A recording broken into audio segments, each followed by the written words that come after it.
Assalamualaikum warahmatullahi wabarakatuh. Selamat pagi, salam sehat, dan salam sejahtera untuk kita semua. Pada teman-teman peserta webinar Excellence The Series I2 dengan materi Basic Mining Financial Modeling,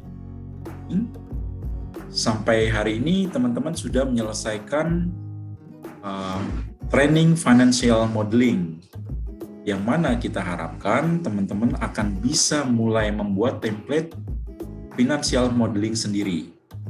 Selanjutnya, keterampilan tersebut akan bisa dikembangkan dengan memodifikasi financial modeling template yang digunakan dalam latihan untuk template yang sesuai dengan pekerjaan sehari-hari di perusahaan. Selain itu, kita juga berharap dengan memahami bagaimana membuat sebuah financial modeling, ketika teman-teman disodorin oleh pihak lain sebuah model finansial project, teman-teman juga akan bisa dengan mudah membaca dan memahaminya.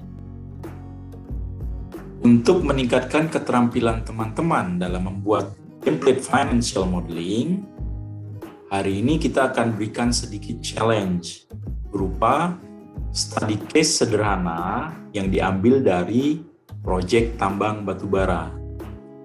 Nah, dengan harapan bahwa setelah bisa menyelesaikan study case tersebut, teman-teman akan bisa membuat template financial modelingnya sendiri. Bagi teman-teman khususnya yang berbackground mineral, jangan khawatir karena kita sangat meyakini bahwa dengan pemahaman melalui study case sederhana batubara tadi, teman-teman juga akan bisa dengan mudah mentransfernya ke template financial modeling untuk mineral yang relevan dengan materi pekerjaan sehari-hari. Case study-nya adalah ada sebuah prospek tambang batubara di suatu lokasi yang mana batubara yang ditambang dari pit direncanakan akan diangkut ke room stockpile yang terletak di dekat tambang tersebut. Dalam proses penambangannya, tidak ada kelebihan jarak angkut overburden dari nilai kontrak dengan mining kontraktor. Jadi tambang ini dioperasikan oleh mining kontraktor. Nah, batu bara yang tadi diangkut ke room stockpile kemudian di-crush, diproses dan di-handle untuk kemudian diangkut ke pelabuhan pada jarak kurang lebih 85 km melalui jalan yang sebagiannya dimiliki oleh pihak lain. Nah, di pelabuhan batubara tersebut akan di-handle dan dimuat ke tongkang atau batch loading, lalu diangkut menuju titik transshipping atau transshipment point pada jarak kurang lebih 280 km. Nah, penjualan batubara tersebut adalah FOB vessel yang mengacu ke indeks harga sekitar $62 per ton ya, untuk kualitas 6322 kilokalori per kilogram.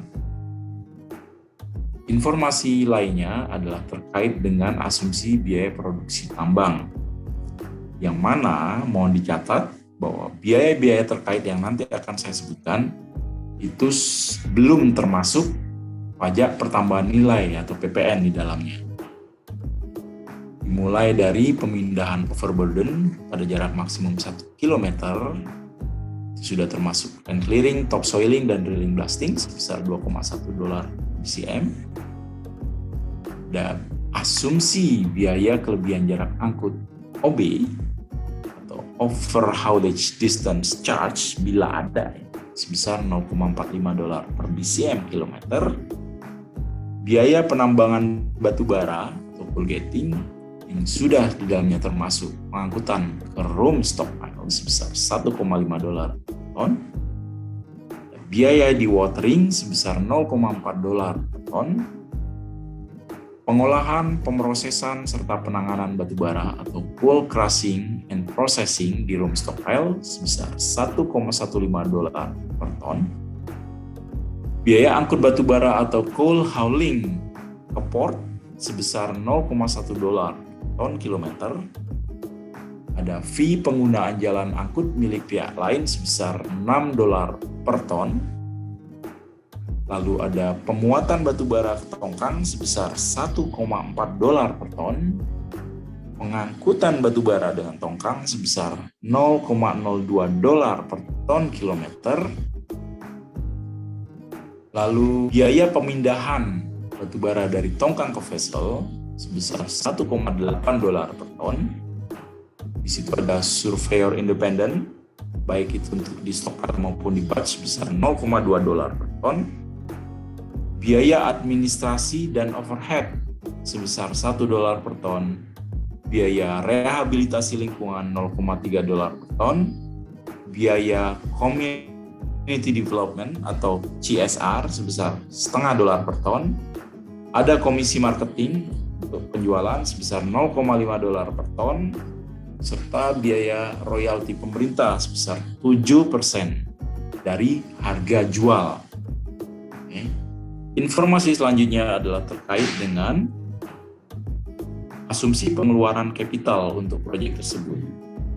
Yang pertama ada biaya pembangunan jalan angkut untuk menghubungkan antara tambang perusahaan dengan jalan angkut milik pihak lain yang sudah eksis, itu sebesar $12 juta. Biaya pembangunan pelabuhan sebesar $7 juta. Biaya pembangunan fasilitas pendukung tambang seperti kantor, mes, warehouse, workshop, dan lain-lain sebesar $15 juta. Biaya pembebasan lahan yang mana akan dikeluarkan sekaligus di tahun ke-0 sebesar $36 juta. Di luar itu semua ada biaya kontingensi sebesar 15%. Selain itu ada asumsi eskalasi baik biaya maupun harga, ya, eskalasi tahunan yang terdiri dari eskalasi biaya kontraktor sebesar 1% per tahun, eskalasi biaya sendiri, biaya yang dikeluarkan tidak terkait dengan kontraktor itu sebesar 5% per tahun. Eskalasi harga jual batu bara diasumsikan 0,5% per tahun.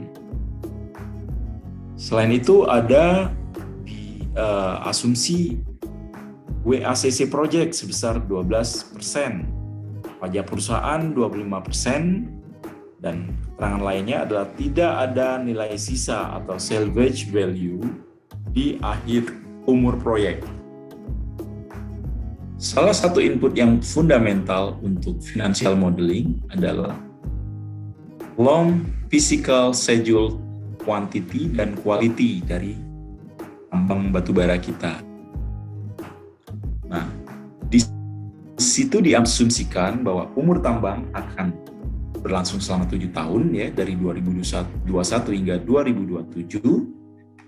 Tiap-tiap tahun akan ada produksi baik untuk overburden removal atau waste removal, ada Rome coal mine, ada stripping ratio, ada marketable coal reserves, ya, ada waste haulage distance. Ini yang terlihat bahwa tidak ada yang lebih dari 1 km di sini. Ada waste over haulage distance, karena tidak ada kelebihan jarak maka diasumsikan 0.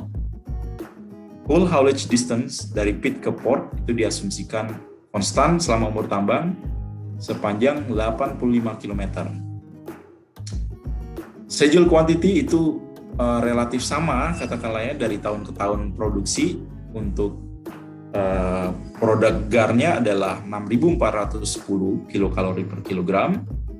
Lalu ada ash, ADB sebesar 5,15%, inherent moisture adalah 13,23%, total moisture 17,6%, dan total sulfur sekitar 0,41%. Kurang lebih ini yang jadi input untuk physical schedule quantity dan quality bagi financial model kita.